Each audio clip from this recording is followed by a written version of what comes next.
What delineates the notorious from the infamous, especially when their deeds pierce the fabric of our collective consciousness? Today, we traverse the shadowed path of Issei Sagawa, a name that, for many, embodies the utmost extremes of human behavior.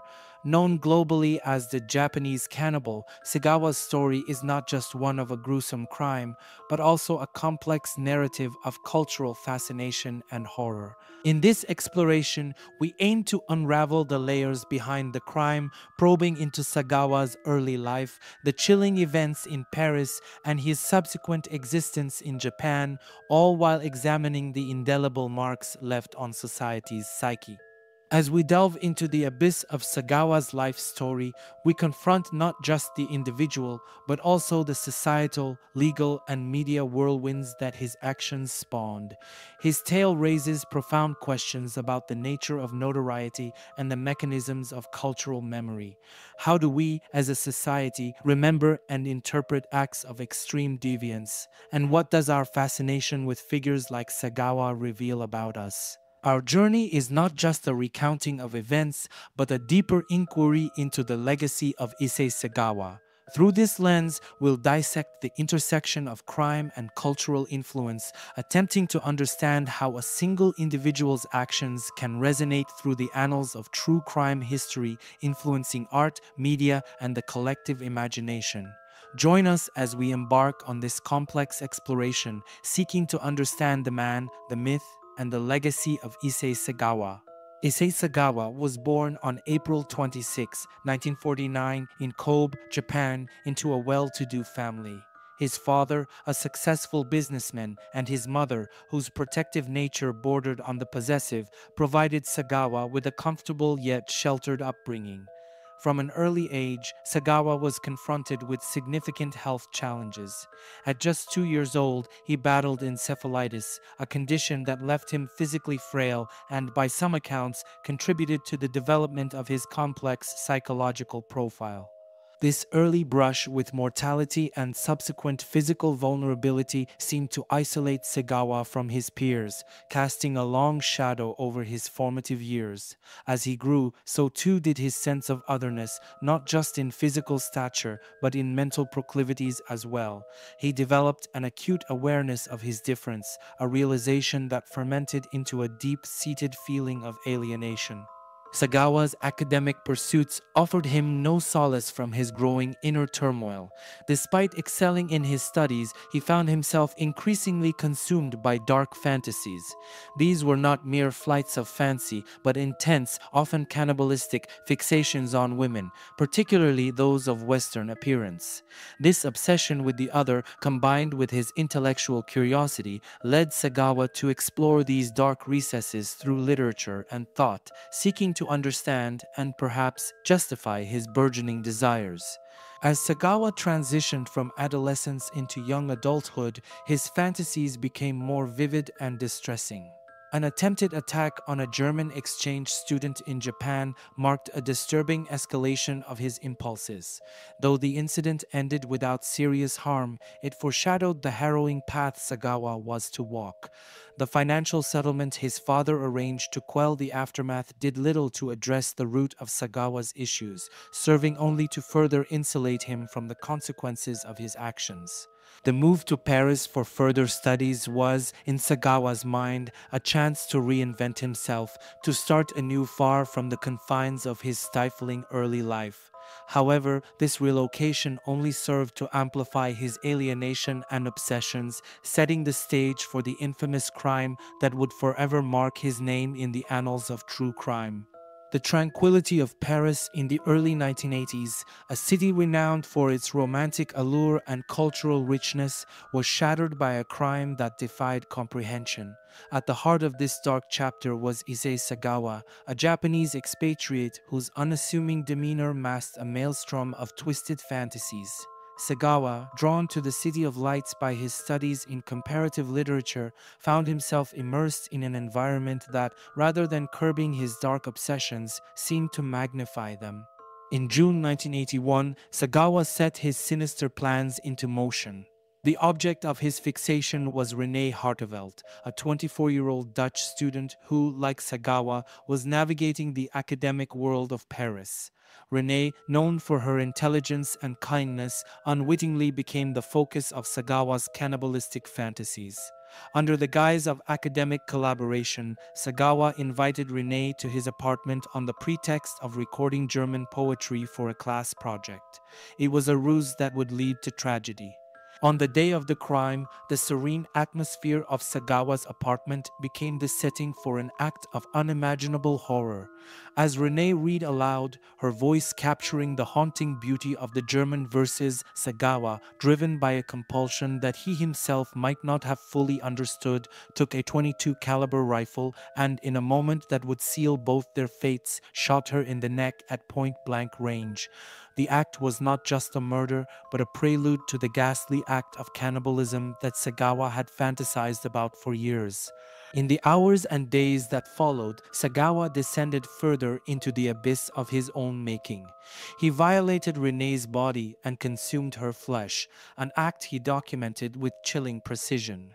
The remnants of his gruesome feast were stored methodically, as if to prolong the twisted satisfaction he derived from his actions. Sagawa's apartment, once a mundane setting, became a scene of macabre fascination, a place where human depravity reached its nadir. The discovery of Renee's remains was as shocking as it was accidental. A couple, drawn to an abandoned suitcase by a curious and unpleasant smell, uncovered the horror that lay within, prompting an immediate police investigation. The Parisian authorities, utilizing witness testimonies and forensic evidence, launched a manhunt that would quickly lead them to Sagawa. The investigation into the crime was meticulous, with law enforcement and forensic experts piecing together the events that led to Renee's death. Sagawa's arrest was swift, his confession chillingly devoid of remorse. He spoke of his actions with a disturbing clarity, seeing them not as the heinous crimes they were, but as the fulfillment of a long-held desire. The evidence gathered against him was overwhelming, from the photographic documentation of his acts to the chilling audio recording that captured the final moments of Renee's life. The legal proceedings that followed Sagawa's arrest were complex, mired in questions of mental health and legal jurisdiction. However, the facts of the case remained undisputed, painting a stark portrait of a man whose fantasies had propelled him into the darkest realms of human behavior. The Parisian streets, which had once offered the promise of cultural enrichment and academic achievement for Sagawa, had instead become the backdrop for a narrative of horror, forever altering the lives of those touched by this tragedy. The legal proceedings that followed Issei Sagawa's arrest were fraught with complexities that sparked debate and controversy both within France and internationally. Despite the overwhelming evidence of his guilt, the path to justice was obstructed by legal and psychiatric assessments that questioned Sagawa's mental state at the time of the crime. In France, Sagawa underwent extensive psychiatric evaluations. Experts concluded that his act of cannibalism was driven by an irresistible impulse, a product of deep-rooted psychological issues that rendered him mentally unfit to stand trial. This determination led to a verdict that many found unsatisfactory. Instead of prison, Sagawa was committed to a psychiatric institution for the criminally insane. It was a decision that highlighted the intricate interplay between law, morality, and mental health, raising questions about the nature of responsibility and the capacity for rehabilitation. The controversy surrounding Sagawa's case deepened with his return to Japan in 1984. The transfer was facilitated under the condition that he would continue to receive psychiatric care. However, once in Japan, Sagawa's case encountered legal peculiarities that would ultimately lead to his release. Japanese authorities found themselves in a predicament. The documents and evidence from France were deemed insufficient to hold Sagawa accountable under Japanese law. Coupled with the French court's decision to confine him to a mental institution rather than imprison him, there was no legal basis for further detention in Japan. Sagawa was set free, a turn of events that shocked and dismayed many, particularly the family of René Hartevelt and those who had followed the case closely. Sagawa's return to Japanese society was met with a mix of fascination and horror. The media's coverage of his crime and subsequent release turned him into a macabre celebrity. Sagawa attempted to reintegrate into society, capitalizing on his notoriety through various ventures. He penned books and articles, some detailing his crime, and made appearances in documentaries and talk shows. Sagawa even engaged in art and commentary, contributing to the public's morbid curiosity about his life and actions. However, Sagawa's attempts at normalcy were perpetually overshadowed by the nature of his crime. Public appearances were met with mixed reactions, ranging from intrigue to outright condemnation. The fascination with Sagawa's story also prompted a broader discussion about the media's role in sensationalizing crime and the ethical implications of giving a platform to individuals who have committed heinous acts. Despite his freedom, Sagawa lived under the weight of his past. His life in Japan was marked by periods of isolation and public scrutiny. He remained a figure of intrigue, a person whose life story prompted reflection on the limits of forgiveness and the capacity for change. Sagawa's legacy is a complex tapestry of legal anomalies, psychological exploration, and societal reaction, a narrative that continues to provoke debate and discomfort long after the events themselves have faded into history. Issei Sagawa's story has woven itself into the fabric of cultural consciousness in ways that continue to provoke and unsettle. The immediate aftermath of his crime and subsequent release saw a surge in media interest, transforming Sagawa from a criminal into a figure of morbid fascination. His narrative has been dissected across various mediums, from books and films to academic papers, each exploring the depths of his psyche and the societal forces that shape our response to such aberrations. Sagawa himself contributed to this cultural footprint, authoring several books that detail his fantasies, the crime, and his life thereafter. These works, alongside interviews and public appearances, have offered a direct window into the mind of a man who has committed the unthinkable, further blurring the lines between condemnation and voyeuristic intrigue. The media's role in amplifying Sagawa's story cannot be understated. Newspapers, magazines, and television programs have all played a part in cementing his infamy, often at the expense of ethical journalism. This exploitation for sensationalism raises critical questions about the media's responsibility in reporting on crime, especially when it veers into glorification of the perpetrator. Academically, Sagawa's case has sparked interest in fields ranging from psychology to criminology and cultural studies. Scholars have examined the societal, legal, and psychological dimensions of his actions, seeking to understand not just the individual, but also the cultural conditions that enable such narratives to captivate public imagination. Issei Sagawa's case sits at the intersection of infamy and notoriety, a complex narrative that challenges our understanding of morality, legality, and the human psyche. His story forces us to confront uncomfortable truths about the allure of the macabre and the ethical boundaries of our fascination with crime. The ethical considerations in discussing crimes of such a nature are manifold.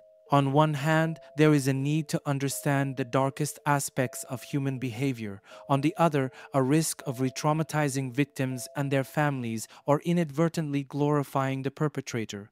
This balancing act requires careful navigation, emphasizing empathy, respect, and a commitment to ethical storytelling. Sagawa's narrative also prompts us to reflect on how society processes and memorializes acts of extreme deviance. The media spectacle and cultural products surrounding his life and crime illustrate a collective grappling with the unthinkable, revealing as much about societal values and fears as about the individual at their center. As we conclude this exploration into the life and legacy of Issei Sagawa, we are left with more questions than answers. His story serves as a mirror reflecting the complexities of human nature and the intricacies of societal response to deviance. It urges us to ponder the impact of crime on culture and society, challenging us to engage with these narratives responsibly and thoughtfully. We invite you, the viewer, to reflect on the ethical dimensions of crime reporting and the cultural fascination with figures like Sagawa. How do we balance the need to understand the darkest aspects of human behavior with the imperative to uphold the dignity of all involved? In pondering these questions, we contribute to a more nuanced and ethical discourse on crime and its place within our cultural landscape. If this journey into the depths of human complexity has sparked your curiosity or challenged your perspectives, we encourage you to subscribe and join us for more explorations into the stories that shape our world. Share your thoughts in the comments below and engage with us as we continue to delve into the narratives that defy easy categorization.